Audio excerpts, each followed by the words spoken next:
মানে এটা কোন পাশ দিয়ে যাইতে হবে, ওই সামনে দিয়ে? উল্টো আসলেন কেন? ঠিক আছে, অপরাধ করছে, ঠিক আছে।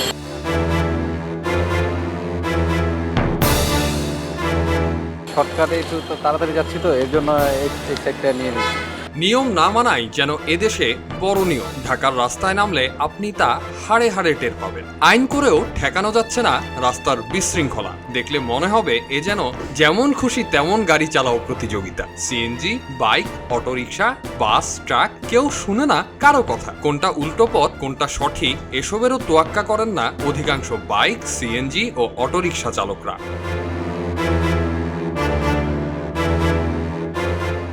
চালকরা সড়ক আইন না মানার কারণে দিনের পর দিন নগরীর যানজট পরিস্থিতি ভয়াবহ আকার ধারণ করছে। ট্রাফিক পুলিশ সদস্যরা জানিয়েছেন তারা এখনো আগের মতো সক্রিয় হতে পারছেন না। কেউ সড়ক আইন না মানলে তার বিরুদ্ধে ব্যবস্থা নিতে গিয়ে তারা রীতিমতো হেনস্থার শিকার হচ্ছেন। কিন্তু চালকরা কি বলছেন? মানে এটা কোন পাশ দিয়ে যাইতে হবে, ওই সামনে দিয়ে? অবশ্যই আইন মানি, নিঃসন্দেহে আইন মানি। শর্টকাটে একটু তো তাড়াতাড়ি যাচ্ছি, তো এর জন্য এই সাইডটা নিয়ে নিচ্ছি। আপনিও তো একসঙ্গে আসছেন, আপনি কোনোকে বাধা দিয়েছেন কিনা? না, এটা অন্যায়, এটা ঠিক আছে, কিন্তু সরি ভাই। উল্টা তো চলার কোনো স্কোপই আসে না। না, এটা আসা ঠিক অন্যায়। আসলে উল্টা আসা অবশ্যই অপরাধ, এটা অবশ্যই না, হ্যাঁ অবশ্যই নিয়ম শৃঙ্খলা অবনতি হয়, উল্টা আসাটা অপরাধ।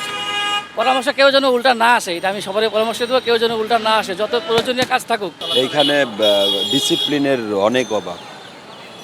ডিসিপ্লিন এই ক্ষেত্রে আগে নিজেদের সচেতন হতে হবে। ৫ আগস্টের পর থেকে সড়কে যেন বিশৃঙ্খলা একটু বেশি দেখা যাচ্ছে। চালকরা রাজধানীর সড়কের মাঝখানে যত্রতত্র বাস থামিয়ে যাত্রী ওঠানামানোর কাজটি করে থাকে। একাধিক পথচারীরা বলছেন বাংলাদেশের সড়ক মহাসড়কের বিশৃঙ্খলা দেখলে মনে হবে না যে এখানে কোনো আইন আছে, কিন্তু আমরা জানি দেশে আইন আছে এবং এরপরও কেন এত বিশৃঙ্খলা সেই কারণটিও জানি। অনেকেই জেনে বুঝেই এই আইনটি ভঙ্গ করছেন।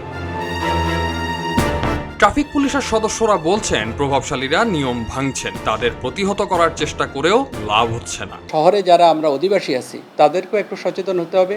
সাথে সাথে আমার পুলিশ যেখানে কাজ করতে, সেই জন্য ভীতিহীনভাবে যখন আইন প্রয়োগ করতে যায় অনেক সময় কিন্তু যারা যাত্রী আছেন তাদের কাছ থেকেও আমরা কিছু কিছু ক্ষেত্রে বাধা পেয়ে থাকি। পুলিশের কাজে বাধা না হয়ে সহযোগিতার হাত যদি বাড়িয়ে দেয় তাহলেই কিন্তু ট্রাফিক সিস্টেমটা উন্নত হবে। চালকরা কেন আইন মানতে চান না, কেন তারা খেয়াল খুশি মতো গাড়ি চালান, এ বিষয়ে কথা হয় ঢাকা বিশ্ববিদ্যালয়ের সমাজ কল্যাণ ও গবেষণা ইনস্টিটিউটের সহযোগী অধ্যাপক এবং সমাজ ও অপরাধ বিশেষজ্ঞ ডক্টর তৌহিদুল হকের সঙ্গে। যে বাংলাদেশের বাস্তবতা যেটি দেখা যায়, যিনি প্রভাব বিস্তার করতে পারেন, সেটি ক্ষমতার দিক থেকে হোক, অর্থের দিক থেকে হোক, বিভিন্ন পদমর্যাদার দিক থেকে হোক, এই ধরনের ব্যক্তিদের আইন মানার, এই ধরনের ব্যক্তিদের অনেকেরই, সকলের বলছি না, অনেকেরই কিন্তু সড়কে আইন মানার ক্ষেত্রে অনীহা আছে, যথেষ্ট অনীহা আছে। সাধারণ মানুষের কাজের ব্যাপারটা যখন আমরা গুরুত্ব দিতে পারবো না, তখন সাধারণ মানুষ এই শৃঙ্খলা মানতে চাইবে না। তখন সে তার মতো করে সে চলতে চাইবে, এবং তার মতো করে চলতে গিয়ে সে ট্রাফিক সিগন্যালগুলো মানতে চায় না। তার মতো করে চলতে গিয়ে যে লেনে তার গাড়ি চালাতে হবে সেটা সে মানতে চায় না।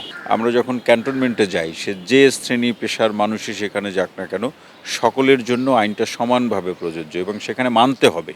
না মানলে তাকে আইনের মুখোমুখি হতে হবে। যে নিজের মতো করে সড়কে গিয়ে চলতে চায়, অর্থাৎ যেমন খুশি তেমন সাজো, এরকম একটা প্রক্রিয়া, তিনি তার মতো করে চলবেন। তো সমাধানের অন্যতম উপায় হলো যে সকলের ক্ষেত্রে আমি যখন সড়কের শৃঙ্খলা অথবা যে বিধি ব্যবস্থা রয়েছে সেটি সমানভাবে প্রয়োগ হবে।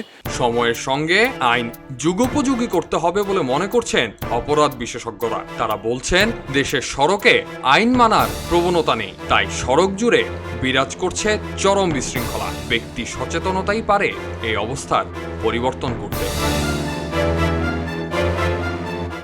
এলো মুক্ত চিন্তার স্বাধীন দৈনিক খবরের কাগজ। এখন খবর হবে নিখাত, নির্ভীক, নিরপেক্ষ।